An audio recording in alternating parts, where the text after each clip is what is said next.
This is One on One.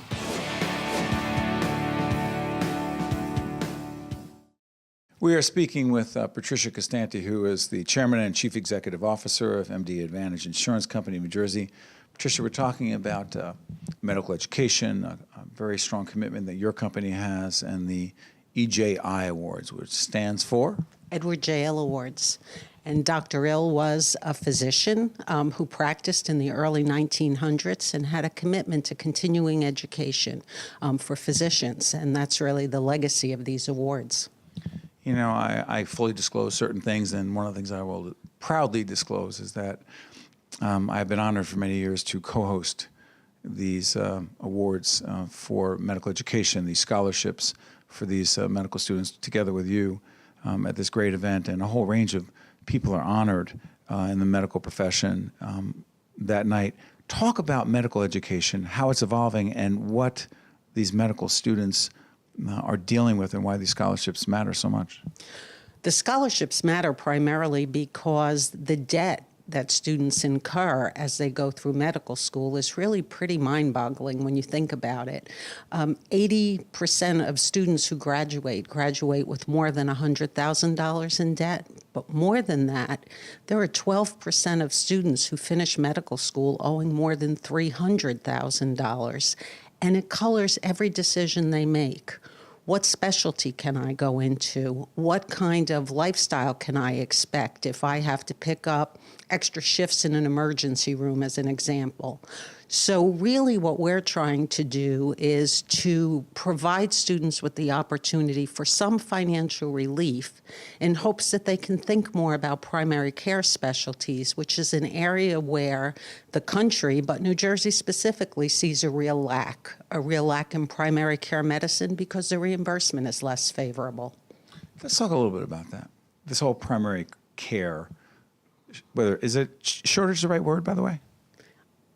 I think shortage is exactly the right word. And how does that play out for consumers, for patients? Well, it plays out in the fact that, have you ever had an earache and tried to get an appointment with a primary care doctor? You can face, a 2-week wait for an appointment. I think it's part of what has prompted the rise of urgent care centers and, what's referred to as CVS medicine, which is staffed primarily by nurse practitioners and physician assistants, because physicians primarily are moving away from primary care into the specialties. And that's an area that we would like to see physicians enter, because they really need to be the captains of what's becoming more and more team-based care. Patricia, as we look at the healthcare landscape from a bigger picture perspective, we don't know what's going to happen with the Affordable Care Act. No one really does. But as you bring it back home, to what degree do you feel a responsibility to be involved in this initiative regarding medical education, acknowledging medical excellence, if you will, with the Edward J. Ill Awards? Point is this. While everything else is swirling around you in Washington and other places, these decisions, how much does it matter to try to do what you can do every day to make a difference? I think it matters tremendously. Regardless of what happens in any political or policy arena, there are people who need care. New Jersey has an aging population, more of an aging population than other states. The care needs are enormous, and the need to have physicians and other healthcare professionals to care for those needs won't change regardless of the decisions that are made. And so to the extent that we can highlight medical excellence, use that as a way to raise funds for scholarships, at least we can say we did something. By the way, I'm sorry for interrupting, Patricia. Let's actually identify, even if we don't identify all the areas, we identify medical excellence in certain areas. Let's name some of them. We identify medical excellence in terms of a physician's award, which has to do with physician care for patients. We recognize healthcare leaders, for example, hospital CEOs in that category.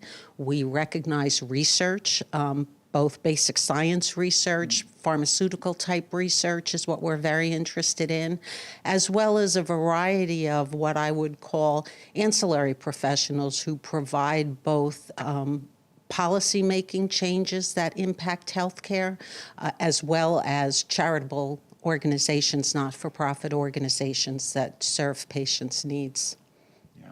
And what I'm interested in is this. And for those who have a hard time imagining what medical students are going through, one of the things that has struck me over the years, after interviewing many of the students who receive these scholarships, who have gone on, and some of whom are actually practicing physicians today, try to imagine what they're actually going through while they are in medical school. I mean, the mental health issues, the challenges they face are very real. Talk about that.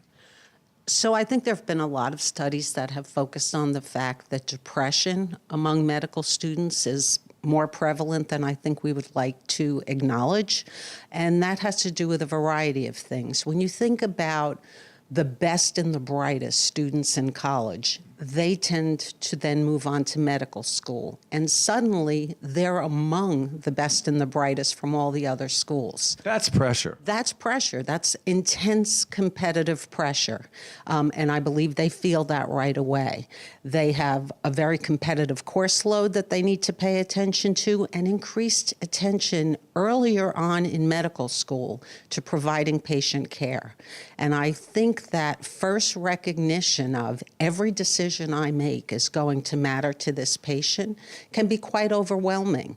And especially if they're placed in a residency situation or an internship situation where the support they receive is less than optimal. So I think you put all those things together, and we really have to acknowledge that in most cases, these are young people. These are 22, 23-year-old young adults who are faced with an enormous array of learning experiences that are probably quite unique at that point in time. And then you add on the financial challenges? Absolutely.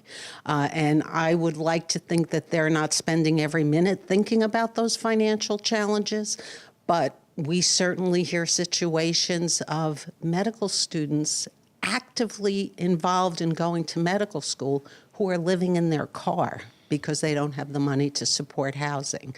So I think there are those extreme situations that we don't think about on a routine basis, but certainly impact how people make decisions and the pressures that they feel as they go about their day-to-day learning experiences. So finally, these scholarships matter a lot.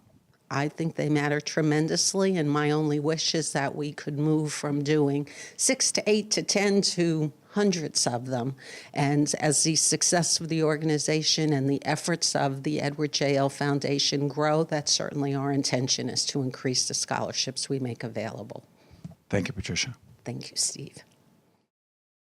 One-on-One with Steve Adubato has been a production of the Caucus Educational Corporation, celebrating over 25 years of broadcast excellence. Funding for this edition of One-on-One with Steve Adubato has been provided by the Russell Berry Foundation, Virtua, the Northward Center, Adler Aphasia Center, the law firm of Gibbons PC, Wells Fargo, and by Verizon. Transportation provided by Airbrook Limousine, serving the metropolitan New York, New Jersey area.